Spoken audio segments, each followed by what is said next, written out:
That's right. It's Tuesday, so you know what time it is. Es Gordo y Flaco Chisme Hour, baby. It actually is my birthday Friday. Ah,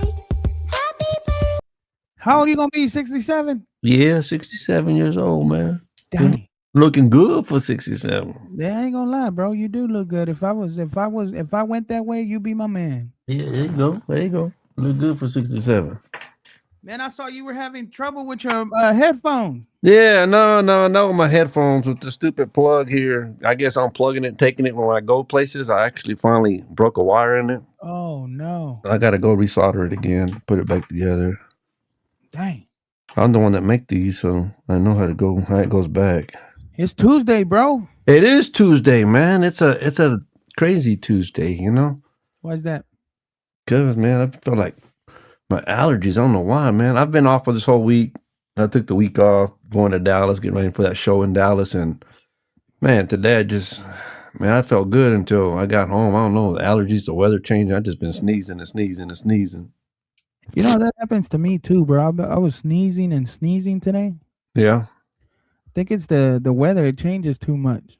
I think so, man. I don't know, but it's crazy, bro. It is.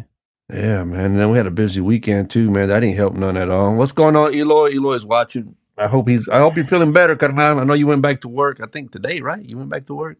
Eloy, that's your boss, right? He's my boss, man. He was out with COVID, and I know he was out. COVID.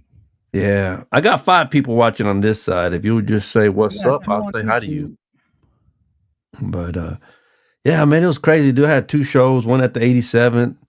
I wanted to talk to you about that. How the private show go, bro? The private show, man. Let me go back on Friday, man. Friday was a great show. Lupe made all the guys a basket. It was good for being my first show promoting, man. I need to get out there and put that out there. That was the show I promoted. And that I brought in these guys to perform. I try to represent Gordo and Flaco and the Odd Couple Family Entertainment the best I could, man. Like I said, man, we had No. What's up? There ain't no the best you could. Shit, you went far and beyond, my brother. Yeah, I gave them baskets for themselves and got a limo. Which I don't even know. We still haven't got them up here, man. We got to get that. Man. So I was trying to do that earlier today. Yeah, I got to get that up there, man. Apparently, I'm going to have to redo the whole thing. For real? Yeah, the Canva deleted it or something, bro. Bah. So I had to redo the whole background. Yeah, big shout out to my nephew David Anthony. He's got the I can't remember the name of the thing. I have to go to Royal Limousine Services. Yeah, limousine services, man. He came through for us, picked us up. He was in a parade. Yeah, he was in a parade, man. He got his limo all decked out, but he did us the favor of picking us up, taking us to the 87. So I want to give love where love is due. You know what I mean? These are the people that helped me out. Jimmy helped us out. Lupe helped me out with baskets, which was my wife. She made all the baskets. My nephew with the limo. And the show was good, man. We had to cut a little short because there was something coming up behind us. But for the most part, the comedy was good. The crowd was good. And the atmosphere was good. Everything was good. We had a really good turnout, man. It was really good. We had to start a little bit late. And I don't understand that, because now people reserve seats. We had the whole front row reserved. And they get there late. That's what happened when it's free. Yeah, I'm like, come on, man. How you going to reserve front row and then not get there on time? They got there eventually, but that's the downside about. Yeah, it's a good thing that it's free, but the downside is that they don't care. You know, they have nothing to lose. Yeah, and I mean, for the most part, they got there. I mean, some of them missed the first 2 acts, which was Chris Crawford and Mikey Mike, which they did really good. I just wish they would have had a fuller crowd for them when they performed, but it was good, man. It was good. And then Saturday, man, we had the 300 plus, but they had too much things going on, man. They had way too much. Eloy? What's up, Eloy? Hey, Eloy says you were styling and profiling. I was styling, man, in the limousine, man. I was styling, profiling. What's up, Chris? And you better say hi to the number one person.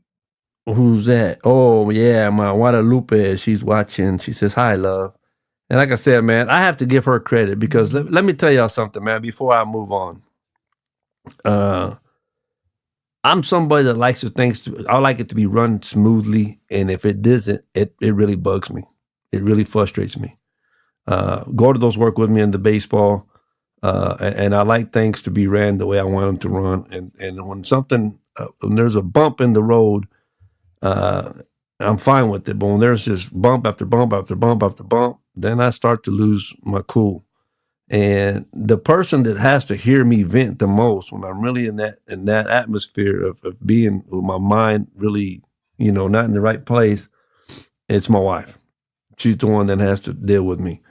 And I give her a lot of credit because, I mean, dude, she really is the backbone of what I have to go through and things that I have to go through. And I'll tell you why I say that, because Saturday I was even more frustrated. We had a big crowd, man. We did a good part and everything. But, man, you have those people, bro. If you're going to hire an entertainer and you're going to hire for them to bring everything, let them do what you hired them to do.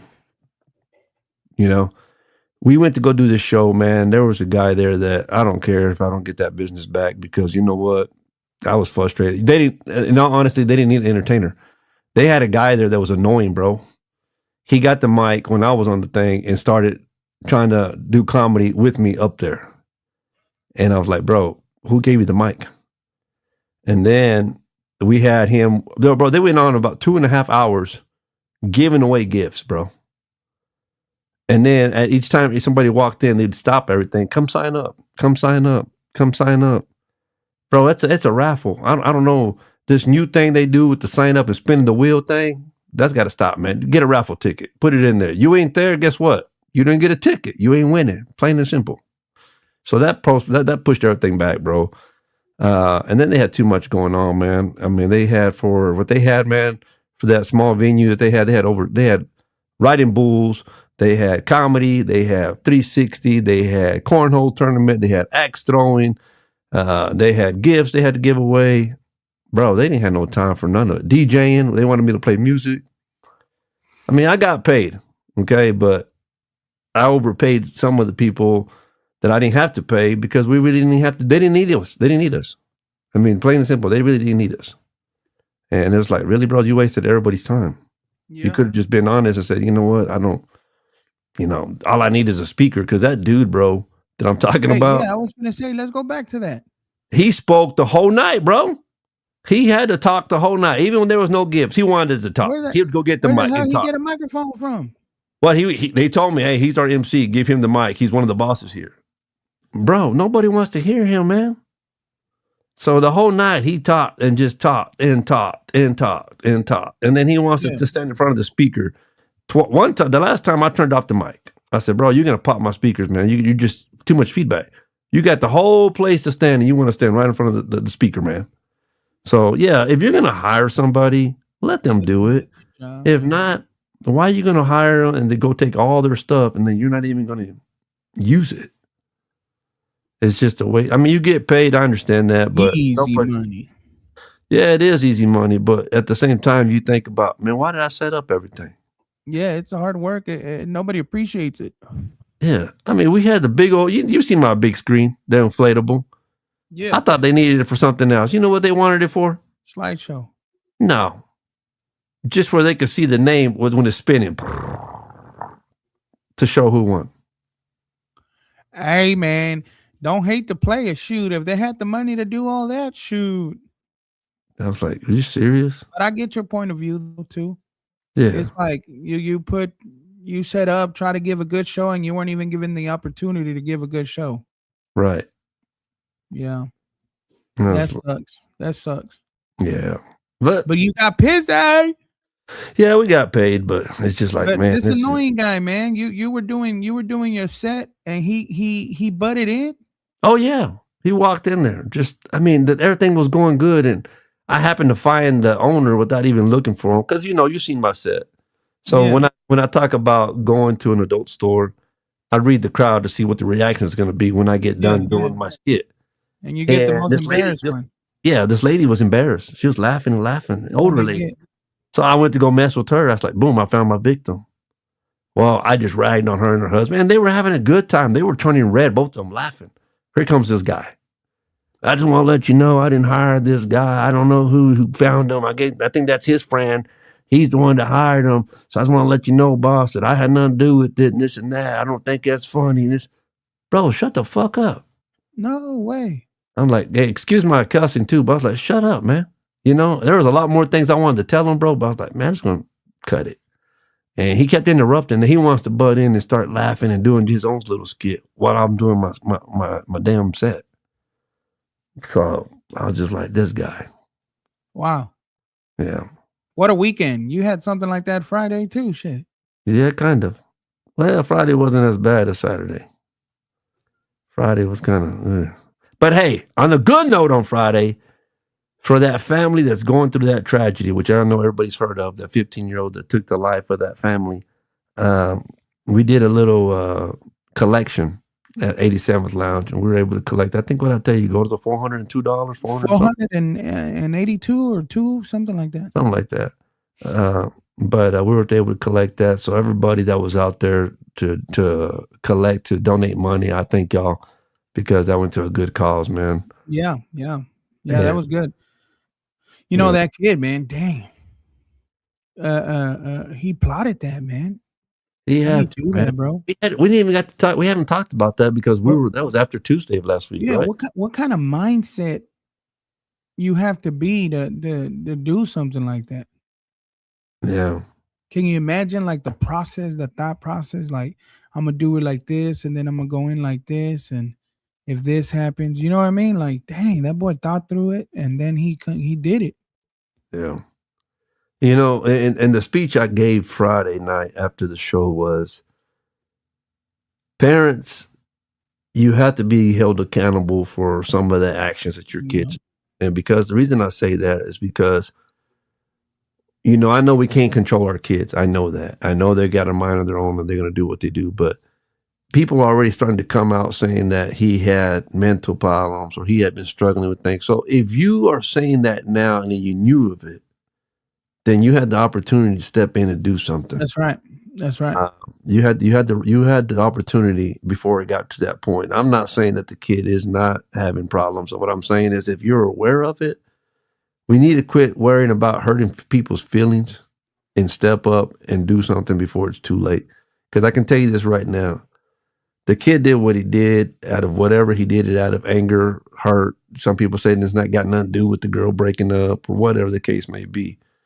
But I can guarantee you this, he's sitting there in regret now that he's got time to sit down and think about what he's going through. Oh, yeah. That boy knew what he was doing. Yeah, I mean, but at the same time, he's a young kid. Kids, I mean, we've done things when we were young. I think about it. I think about it. When kids like that do stuff like that, man, I assume, right? And it's bad to assume, but I like to think that the parents let him get away with a whole bunch of stuff that he thought it was okay. Seeing it from I'm not a psychologist, but seeing from that point of view, right, is he would get away with stuff, kind of like profiling him. It looks like he would get away with stuff. The parents wouldn't hold him accountable. So he thought, let me go do this and it's going to be all right. No consequences. No consequences. That's what happened when you don't discipline your kids. They don't know the word no. They don't know, hey, go to your room, or you're grounded, or you know what, you're not supposed to do that. No, let little Timmy go. Let little Juan do. It's okay. He can hit another kid. No, there's consequences. Right. What happened when you don't teach your kids consequences? Right. They go do stuff like that. There's no fear in these kids today. There's no fear. Let me ask you this: you think Troy be doing something like that? No, I mean, I would like to think no. No, because you know why? I am. But he know who.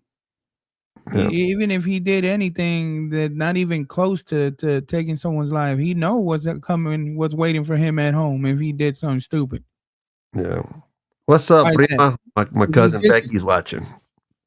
But yeah, man, going back to that, you're right. And I understand. I know people are thinking, oh, you can't control your kids 24/7. You're right. You can't. But at least you're putting in these kids' mind a conscience. Yeah. A conscience to know right from wrong. I don't Knowing want to say that, fear. I don't want to say fear. I would say fear, because like, the kids have to have fear in them. I'm not saying fear like, oh damn, they're gonna beat me down. No, the fear of there's a price to pay what I'm about to do. Yeah. Yeah. There's a price to pay, and that's what I'm saying. To be, in their minds, to know that, hey man, if I do this, you gotta give them they have to have a conscience to say, man, I can't do that. I'm mad, This but I my gotta. dad's gonna be mad, or I'm gonna be in big trouble if I do this. And another thing, man, if it is because of the little girl, okay, this works both ways. Little girls, little boys, young, even adults that go through this, man. You got to know how to cope with the breakup. You have to be able to talk to your kids of, hey, there's more than one person out there. Don't go crazy over one. I mean, because I see this so many times, not on just kids and adults too. When adults get, it don't work out and they get a divorce. What's the number one thing a wife tells the husband when they're leaving? You'll never see these kids again. Yeah. And that messes with people, and at that time, even though a lot of us just talking out of your butt, but you have to be able to be strong enough to overcome whatever anybody tells you. You got to be strong mentally. You know what I've been learning, because I got bipolar disorder, and what I've learned is that your words have consequences. It took me a long time to learn that. Like, if you say something to somebody, there's a consequence, right? Like, there might not be trust. You might not trust that person no more. Right. You might keep your guard up from that person. Even if you go, man, I'm sorry, I was in a bad headspace. Nah, but you still said it. Right. It still came out of your mouth. So there's something that us Mexicans, we say, entre broma y broma, la verdad se asoma. Right. Playing and playing, the truth comes out. Right. Becky says kids lost respect for authority. Yeah. Yeah, they did, bro. They did. You know what? Mira, I'm not that old. I'm 34 years old, but I remember growing up, you listened to people, bro. Even if they weren't, you listened to your elder. Right. If your elder said, hey, you need to get your ass home, you got your ass home. Right. If an elder said, hey, you helped an elder, and the elder needed help inside the door, you helped him in. And elder needed help with the bags, you just saw. You didn't ask. You didn't ask them, hey, let me help you. Man, nowadays, these kids, bro, they'll be the first ones in the door. They won't even let the ladies go in first. There's a word for it. I can't think of it. They're not gentlemen. They're not gentlemen at all. And the girls, they don't respect themselves enough to know their worth. That's the problem. Is that parents need to. That's why you treat your daughters. I hate to say this, but you treat them different than your sons, because you want your daughter to know how to be treated by a man, and you want your son to treat the woman right. So you teach him how to treat a woman. But that's the thing. These new parents, they just want their iPad generation. Right. They want the iPad to raise them. No, man. They see stuff on them iPads that they think they can get away with it. Yep. And I think right there, what you're hitting on the iPad thing. Remember back in the day, we were driving, and I say this because I did this, and I drove without a license. And when I saw there was a cop coming, boy, You get scared, bro. Put my seatbelt on, and that was that fear of authority. What are the kids doing? All of a sudden, you driving with two hands, driving straight. I'm trying to remember everything that book's telling me what to do. I had to go across, boy. I had to be 3 o'clock, 9 o'clock. Right here, man. I had to drive straight. I had to my mirrors. But that even happens now. I think you were I was on the phone with you on video, and you said, "Oh shit, a cop." You know what I mean? Because you know the consequences. Right. But today's generation, what do the kids do? They see a cop, especially if they're on a motorcycle. Time to make a video. He ain't gonna catch me. Yep. That's the thing. Everybody's trying to get famous on being dumb on a TikTok, or stuff like that. I mean, look at today, brother. On a crime like that, if it would have been outdoors, you think there would have been a video? Guaranteed it Crime would like, have been. Like the one oh that just yeah, took yeah, place. yeah, yeah, yeah. Somebody would have been recording instead of Yeah. calling 911. Instead of helping the family, instead of going Yeah, out there, they would have been there to record the whole shooting. 100%. I mean, nobody takes action, and everybody's like, "Oh man, there's a chance for me to get rich. Let me get the views. Let me sell this video." 100%. And that's the thing, man. We just, I mean, The humanity has been lost, bro. yeah, There is no humanity, and that's the sad part, man. There's none of that, bro. Have you seen what I'm talking about? Like old elderly people will need help, and these young kids, instead of helping, make fun of them. yeah, yeah. I remember we used to have to. There was an old man across the street from the house that we grew up in, and I would hang out with him, bro, in the front yard because he was always there alone. And if he needed help with his groceries, we helped him. He didn't have to ask us. Right. You just knew. You knew. You respect your elders. Yeah. Let me read Because something. why? Because your parents imprinted that in the back of your head. Right. Let me We read lost that, quick, Flaco. man. That's the sad part, bro. Becky wrote this. She says, the main problem is kids raising kids and teaching them it's all about me. They are the me generation. Entitlement. Yeah, they're the me generation. And she continues on and says, it's my right. But they don't think of to respect other people's rights. Yeah, man, and I got something here for you. I know we're going off subject, but let me read. I mean, I want to make sure I read everybody's stuff. Christina, hi, Mija, you're watching. Christina Licon. Eloy says, what did Gordo say? He was bipolar? Or was he polybird or was he bipolar? So he said he's bipolar. Eloy can't take nothing serious, bro. Yeah. Rob said viral moment. Thanks for clicks. Right, and that's what it is. I mean, the kids are just trying to see what they can do to get a video, to get a like, get a thumbs up. Right. Become that next Logan Paul or Jake Paul or KSI, all them people. Right. And going back to what you said earlier, Gordo, it's a monkey see, monkey do world. What a kid sees a parent go through, and then like I said, that has the big. As much as they don't want to admit this, but it goes back to. If that kid was, Gordo's on the phone. Mechanic, wait. Orale. If a kid is in an environment where it's a macho man environment, kind of like what my cousin Becky was saying, it's about me, then that's the way he's going to look at things. It's about me. All this is about me. I'm hurting right now, me. And with that being said, brother, this is my belief. And this is just me reading between the lines of. Give me a second, real quick. Keely, you're watching. The mechanic's outside. Give him the keys to the truck. Keely said, "What?" So, I mean, it says that he went to the school to shoot the girl, and then I don't know the whole story. Like, I don't know if he didn't find her there, or did he spare her life to say, "I'm going to go kill your family to make you feel the pain I feel when you lose somebody." See, I know what was his motive about going and taking out the whole family? Yeah, I know you told me that, but then I read on the thing, Odessa News or whatever. I read that he plotted to go kill the family and let her suffer. Okay, so that was his deal then. Yeah, that's what I read though. But you know how rumors start. You know, there's always theories and this and that, and just like, oh, he has mental health, blah blah blah. Right. Now, let me ask you this. You said it yourself, so I'm glad you brought it up. I knew about it before the podcast, but you brought it up, so let me ask you. You said you're bipolar, so you take medication. I do. Would you say it's right to use whatever your actions are as that as a handicap? No. I can't say that because I don't go through it. No. Somebody that goes through it, somebody that takes medication. Do you see it in a way to say, I did this, but I have this as a handicap, so I'm gonna lean on that. Let me tell you something, man. It's funny you bring that up. I hate it. I've lost friendships. I've lost communication with family members because of it.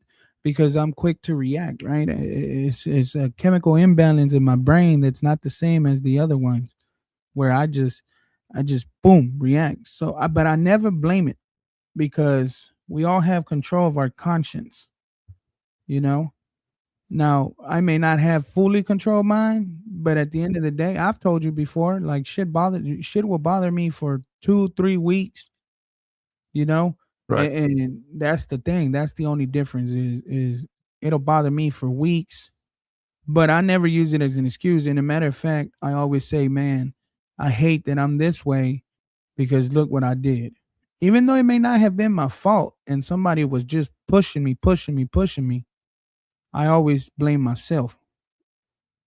You know, I never use it as an excuse because it shouldn't be an excuse. Just like if you're handicapped, I know some people. My father-in-law ain't handicapped, bro. He don't use that as an excuse. Right. That man's still rocking and rolling. He ain't got but half a foot. Well, it's kind You of know? like always like to use this. It's like people that drink a lot. Oh, I didn't know what I was thinking. Oh, guys, I can tell you this. I've been drunk to where I'm throwing up and I'm like gone. But I can remember what I did, and I can't remember detail by detail. But I can't use that as an excuse because I chose to put myself there. I chose to put myself in that situation. But I do remember some of the things, and like most, I remember everything. I might not remember word for word what I was saying, or Yeah. man, did I say it like that, or how did I say that? But I know I said something that wasn't right, and that's what I'm saying. I mean, I don't know how it is with medical, but Well, I I mean, like, I know you have said some stuff to people, or like when that thing happened at the field and you went off on that one guy. yeah, That shit affected you. yeah, We were talking about that 2 weeks later. right. But I can't use an excuse or my temper, or I No, wasn't you feeling didn't. You good that didn't. day. You I didn't. I took responsibility. I Yeah, yeah, apologized to yeah. the guy later. You I were knew more what I was worried doing. about like, man, shit, I could have handled it differently. Exactly. Well, the minute we walked out, I said, You were more maybe, mad at yourself. yeah, exactly. Yeah.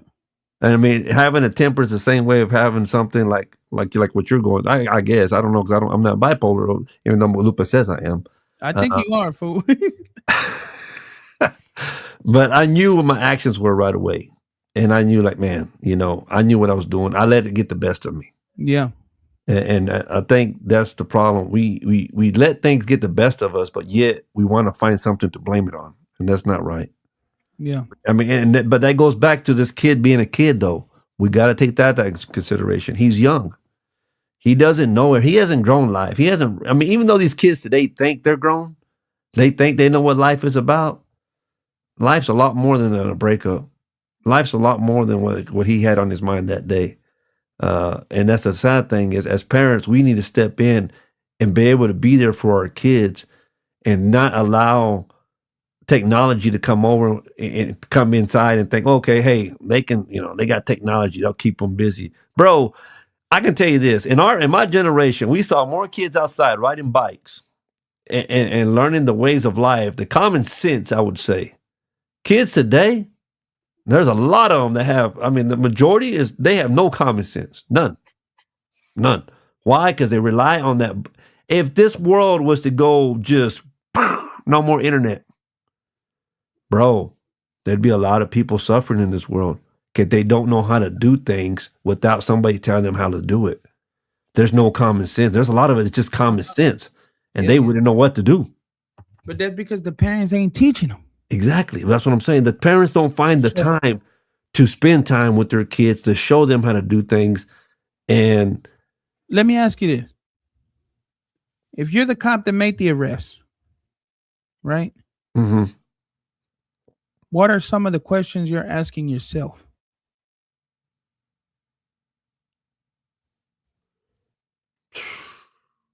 Right? I'll answer first.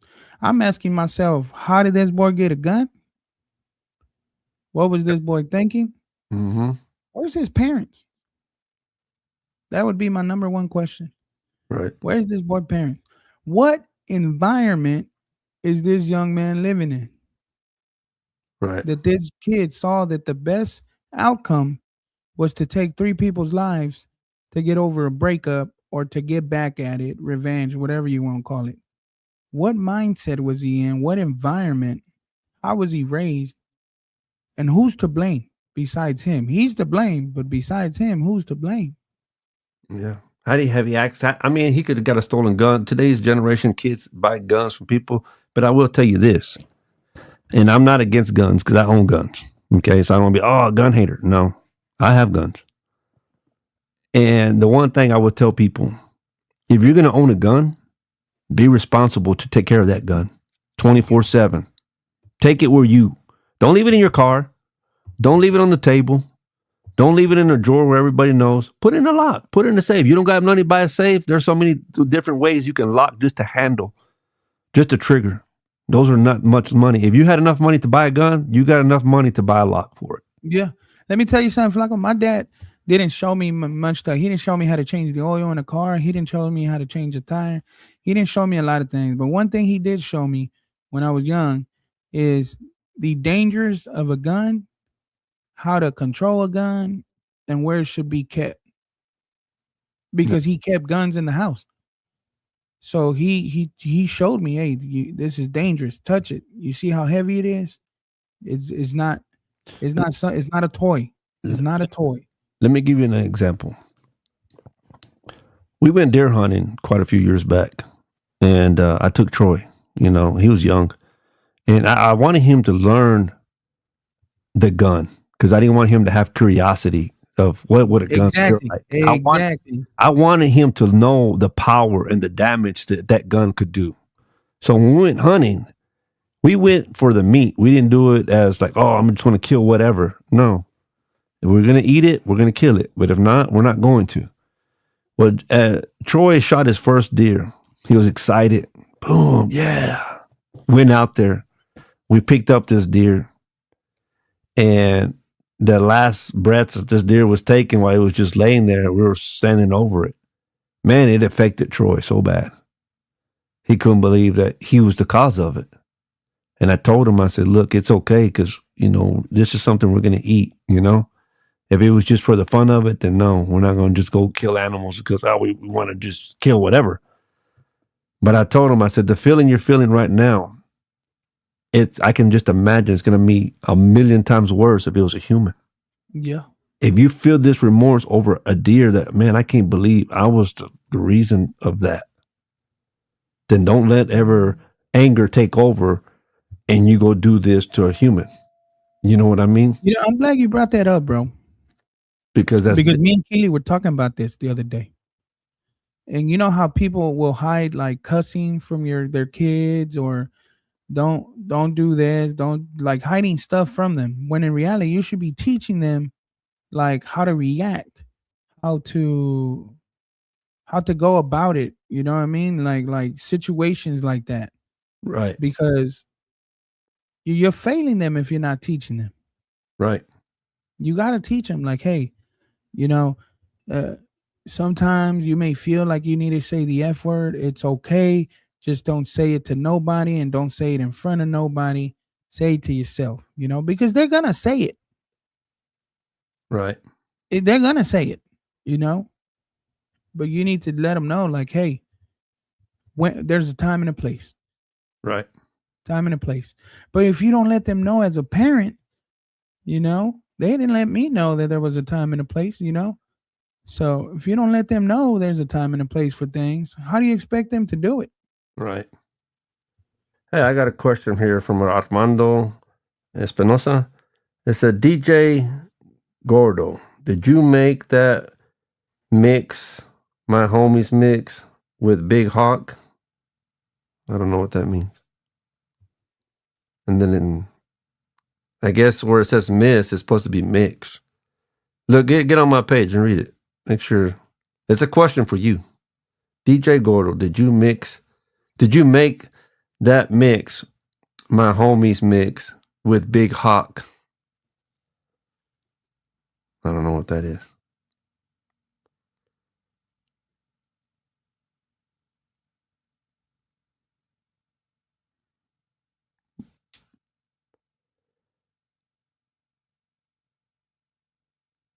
I don't understand the question.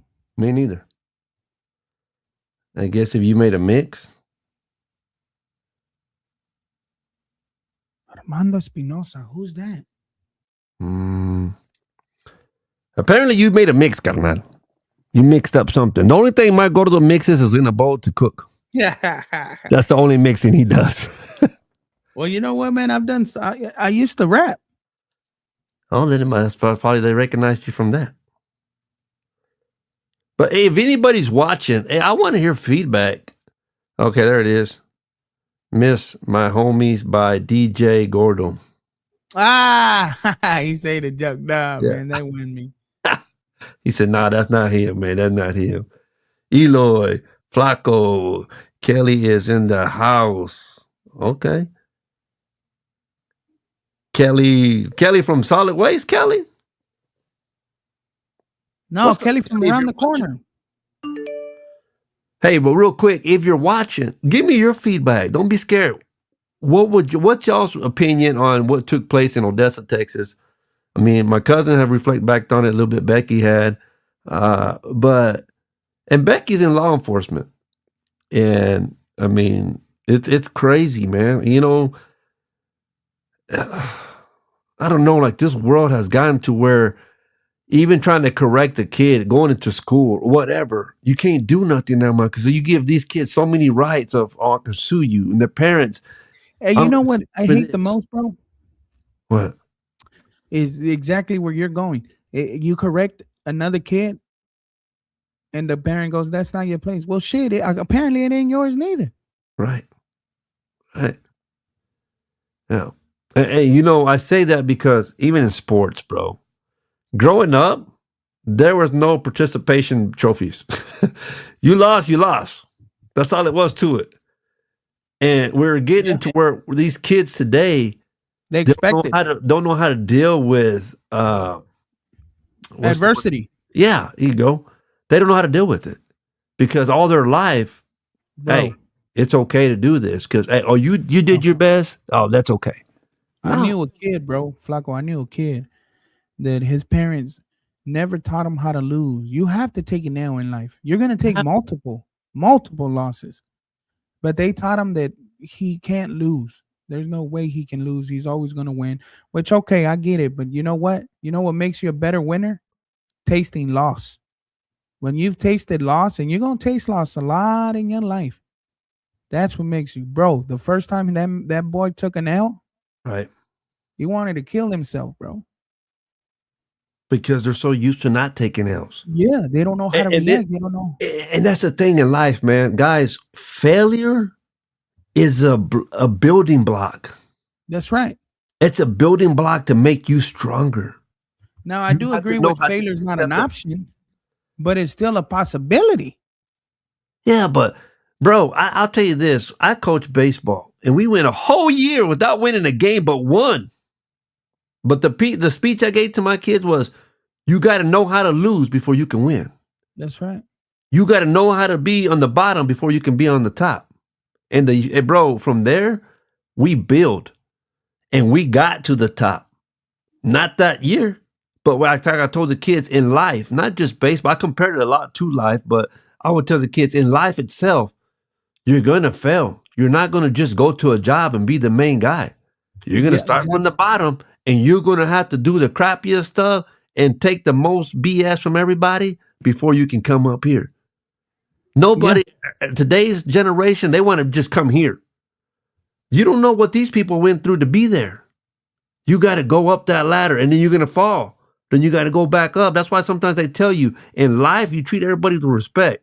Because a lot of people, they go up and they think I'm moving up fast, and they treat people like crap. But the minute they fall, they're willing to throw people under the bus just to make it to the top. But let me finish what I'm about to say. When they get there and they make that first fall, they've never learned how to be.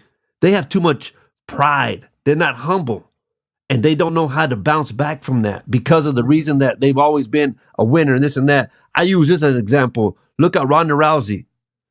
She top of the mountain. Yep. The minute she had to take an L, Holland Holm whooped her ass. All that trash that she talked to all those people, she didn't recover. She felt stupid after she took that L. She didn't know how to show her face to these people that she talked so much smack to. Yeah. So what did she And do? she never recovered, bro. She never did. She never recovered. She She tried had to 2 come more back. fights. Yeah, and she tried to come back, and they did the same thing, and that's fine. But she didn't know how to deal with that. But you know why she lost those 2 fights after that first loss? Because she still didn't acknowledge that she lost. Yep. She didn't acknowledge, okay, I got to take this L and build myself. No, she still thought she was big shit and nobody was out there beating her. Yep. But when you're a one-trick pony, somebody's going to come around with a bag of tricks and beat you.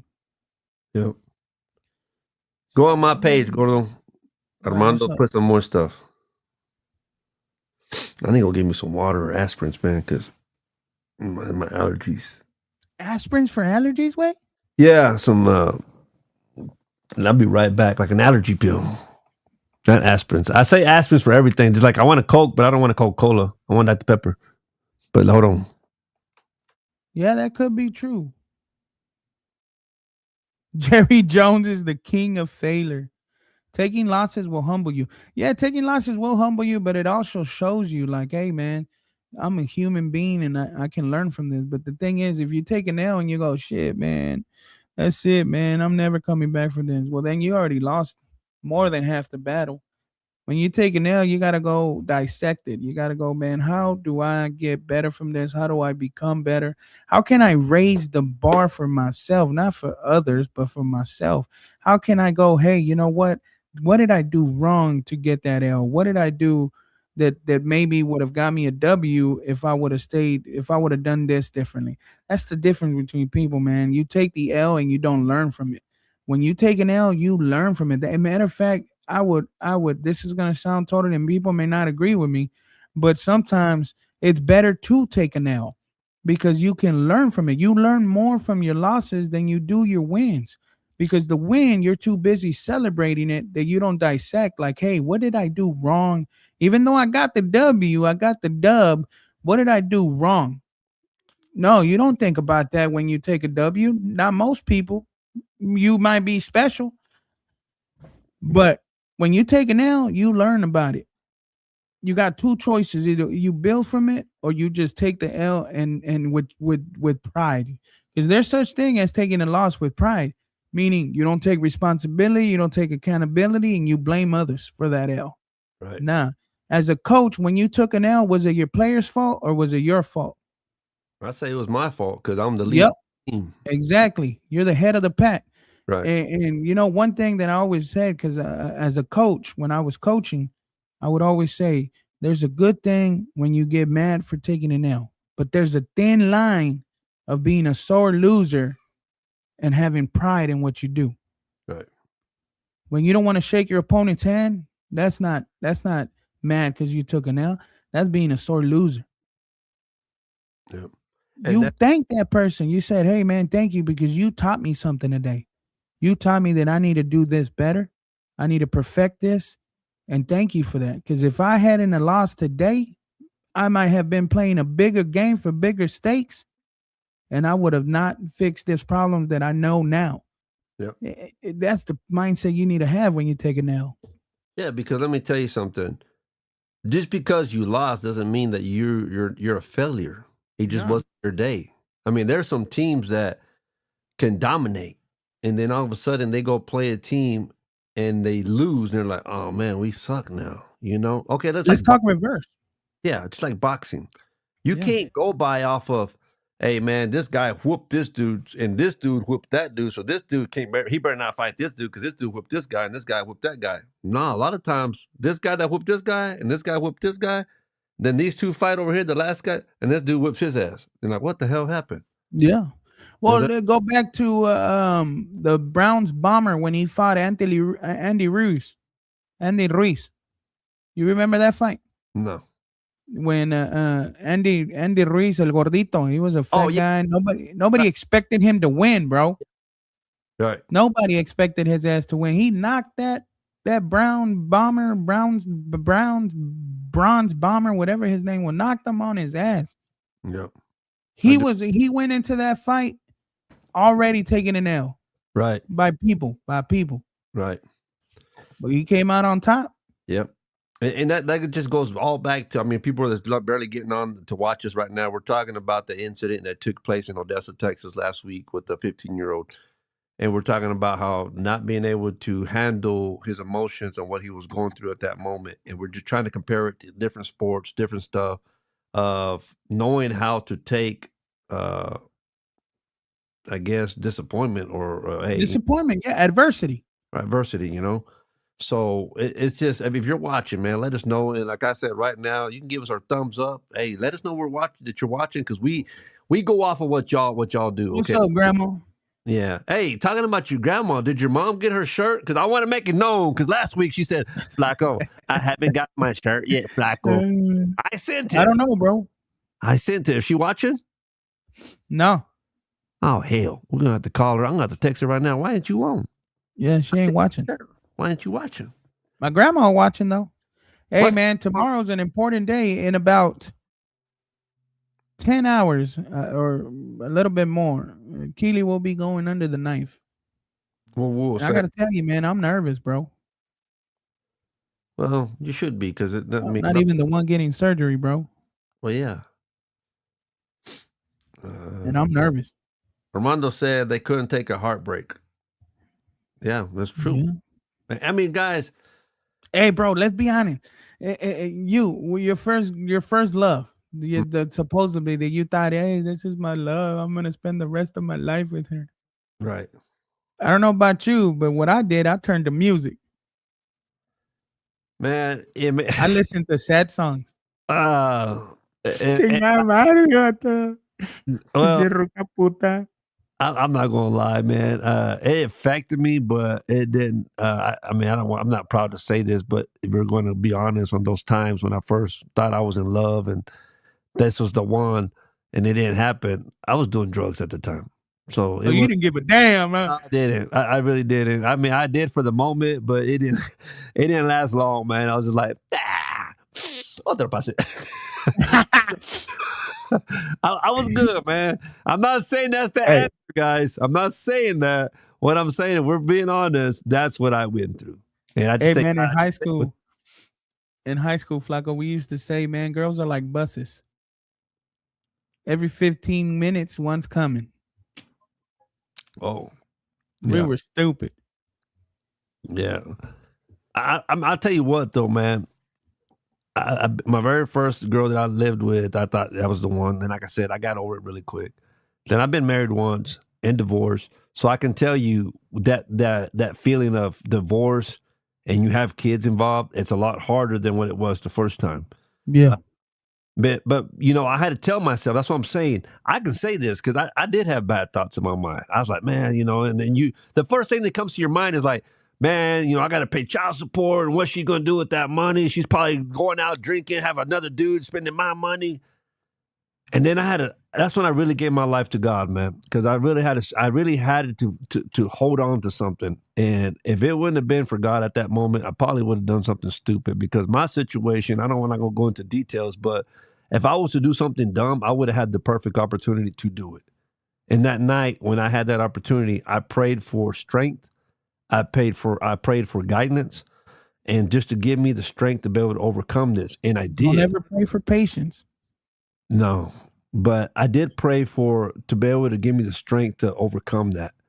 And I know what ex-wives say, you know, you'll never see your kid again. You're not going to be able to see him. I'm going to take him from you. Guys, don't let that get to you. Be a man, step up. I put child support on myself. I filed for the divorce. I did it all to myself because I knew if I did it the right way, God put that on my heart. If I was to do it the right way, everything was going to be all right, and not do it my way. And let me tell y'all, guys, if you do it like that, man, you just got to be strong will in your mind, man. You got to get this right. You get this right, ain't nobody can break you.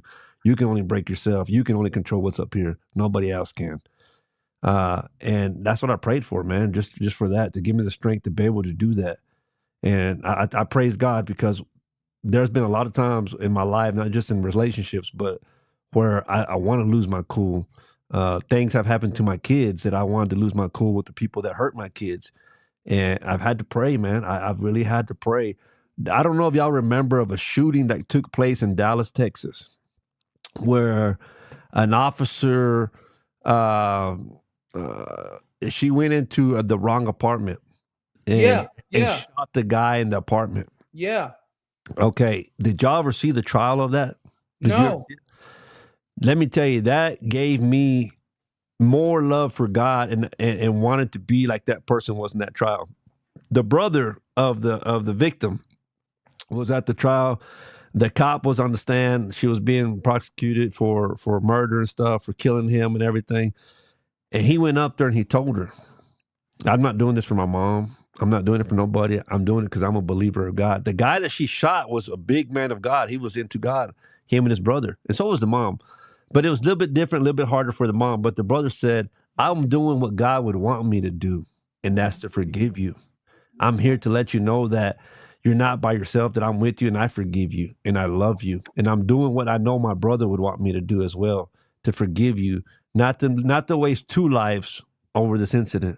It was an accident, and, you know, I love you. And, man, when he did that, bro, the courtroom just... Because that's not easy to do, brother. That is not easy to do for anybody. I know a lot of people that's probably watching, or anybody that ever watched that trial is probably thinking, oh, hell no. But he just showed what God's love really is. Yeah. To be able to love somebody that hurts you is a challenge, because all of us can love people that love us. But it's hard to love somebody that has done harm to you. And when I saw that, bro, I was like, bro, that's God's love right there. Yeah. That's nothing but God's love. And, man, just watching it on TV touched me to say, let's be honest, bro. I want to be like that guy right there. I want what he has. Yeah, because if they would have killed your sister, dude, your sister, your family members, your kids, bro, it would hurt you. And I can tell you, because if anybody's watching that has kids, any harm that someone does to your kids, your reaction is to boom, go into defensive mode, just boom, not even caring what the kid did. And that kind of reflects back what we were saying right now earlier. That's what we need to do. That's what we need to do as far as, I know our reaction is to get mad, but sometimes we got to look at the picture before we get mad. Okay? Yeah. But I'm just saying, I mean, in my thing, my reaction was to get mad. My kids have been hurt. And let me tell you, at the moment, my actions were not of God. But the next day, I was like, you know what? I acted a total fool, man. I go to church. And I didn't show God's love at all last night. I showed my love. I showed who I am. It ain't about me.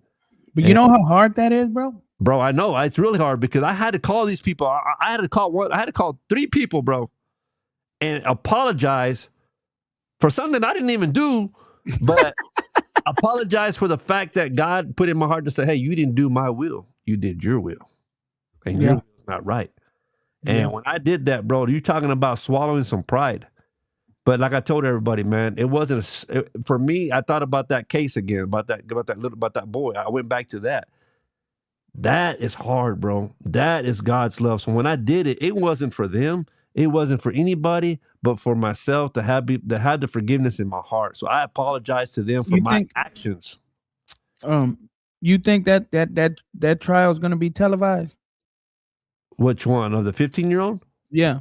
No, because he's a minor. No, but you think it's going to be, let me rephrase it. It's going to be covered.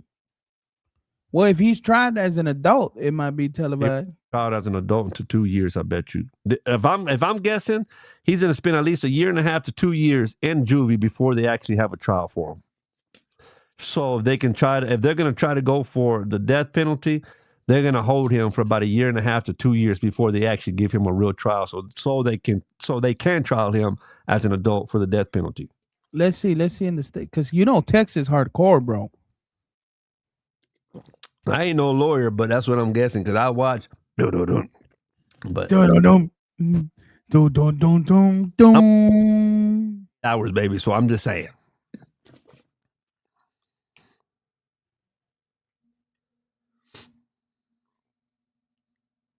I might have to get off a little early, brother. All right. Did you read all the comments that Armando put? Let me see on there. What's the last comment you read of Armando? Okay, so this is what it says, bro. Yes, a 15-year-old can be tried as an adult for murder in Texas through a process called certification of a judicial waiver. What does that mean? Break it down in Chicano style. Give me the. Hey, brother, I'm gonna have to cut it. This man don't even speak Spanish. Well, tell Keely to learn how to speak Spanish. I know you figured after 13 years she knows Spanish, chinga. She has a little bit of Spanish in her. Yeah. Let me go talk to him real quick, brother. All right, man. You gonna stay on? Yeah, I'll stay on, man, for about until the whole hour. We think we got like yeah. minutes, and then I'll just. I'm about to go over there with him because he only speaks Spanish. So. All right, brother. Oh, go to the left just to go take care of the truck. He went to be a interpreter to be able to talk to him and Keely. But yeah, man, going back to all of that stuff we were just talking about in Odessa, man, if you're watching, it's a tragedy. It is, man. I would ask y'all to keep that family in your prayers. And as well for him, you know, a lot of people can say, how are we going to pray for that kid? Look what he did so bad. That's why I'm saying we need to pray for him. And pray for their family too, you know. I know the other family's hurting. I know a lot of people are stuff, but a lot of times, you know, if he has brothers, sisters, or you know, even the mom and dad, you know, not everybody's perfect in this world. Before I get off, I would like to say this, man. I always tell people this: no parent in this world is perfect, not one. None of us were born perfect parents. We all learn as we go with each kid. I can tell you that if you have more than one kid, the second kid was raised a little bit different from the first kid, third kid, so far and so on, because they're different personalities. And not only that, you've learned as yourself as a parent what works and what doesn't work. And even with the other kid that comes along, you're still learning, but you're not as green as it was when you had the first kid. So maybe this was their first kid. I don't know. Maybe they are trying their best, you know. So pray for them. Keep them in your prayers as well, because they hurt the same way, you know, the same way that family lost a family, they lost a son. And it's hard to say that because of all that went through. You know, a lot of people might be wishing bad on him or wishing bad on the family, or y'all know how it feels. But it's not good to repay evil with evil. So, I mean, pray for both families, you know, the ones that lost everybody, and for the family that their son's involved in all of this. Through the lens, what's going on, man? Gordo, did you watch the video I sent for you to share to share this with your dad, I guess I'm saying? Armando put on there, my daughter is that age with a boyfriend. All I can say is protect yourself at all times and put nothing past no one. And that's very true. That's very true. My cousin said juveniles do not qualify for death penalty. I'm back. Hey, Becky put on there, the juveniles are not qualified for death penalty even if charged as an adult. So yeah, that is true. Laura's put on their prayers for the family. But they can actually revisit that after he's of age. But let me ask you this: now that Becky's watching, what about if they don't trial him until 17? Oh, look what this says. 17 or 18. Like if they postpone his trial, they probably will, bro. But no, it goes by the age of the crime. Look, it says they cannot face the death penalty or a sentence of life in prison without the possibility of parole, as these are unconstitutional for offenses committed by individuals under 18. For a capital murder conviction, the sentence is an automatic life sentence with the possibility of parole after 40 years. So minimum, he gonna do 40. So that going back to what we were saying there, man. What we said earlier, no respect for authority. Oh, but look what this says, bro. Hold on. That's the problem. The kids that are minors know what they can get away with. They know their limits.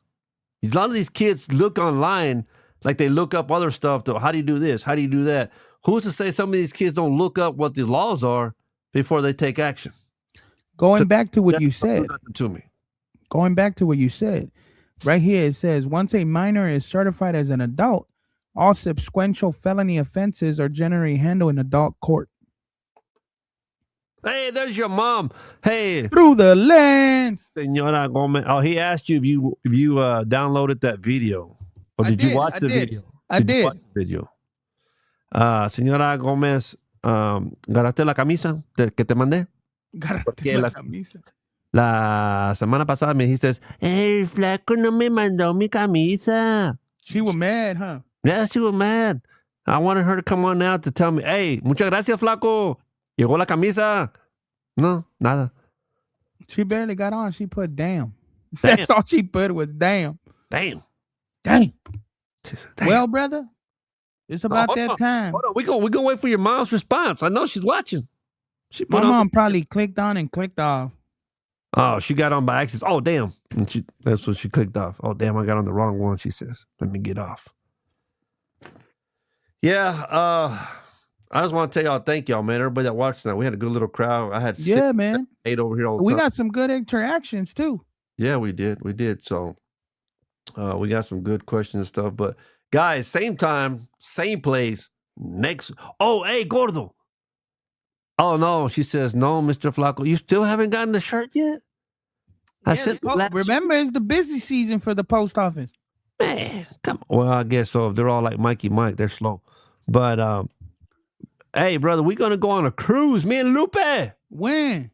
And whenever we go, I'm going to see if I can't take the podcast because we'll be out there on a Tuesday. You can't, fool. There's hardly any internet.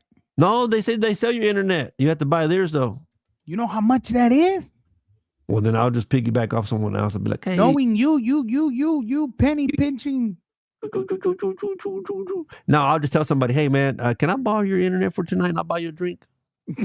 They get free drinks, fool. No, they don't. You got to pay for the package deal. Most of them people do. Well, I'll just look for a poor one. But then, hell, if they didn't buy the drink, just look. They didn't pay for the internet either, huh? I'd be like, nah, you didn't buy drinks. Yeah. Nah, you didn't get the internet. Did you buy this fool said I'll just look for a poor one. But if that's the case, they didn't get the internet either. We'd be on the same boat. I'm gonna try to look at those people that are getting their little internet, little passes. I'll be looking like that. I'd be looking like those girlfriends when the boyfriends text and be like, "What you texting? What number you got?" This fool dumb, bro. So we'll see, man. Oh, snap, man. All right. On that note, man, we'll catch y'all next Tuesday, and make sure you look for the poor ones. Yeah. Make sure you look for the poor people. Oh my God, bro. That's crazy. Hey, bro. That was funny, bro. Baby in Fort Worth. Come see me. Yeah. And make sure you look for the poor ones, all right? The poor. Todo el mundo tocando palmas. Cumbia, cumbia. Ven, ¿quién es el mazón? Number one.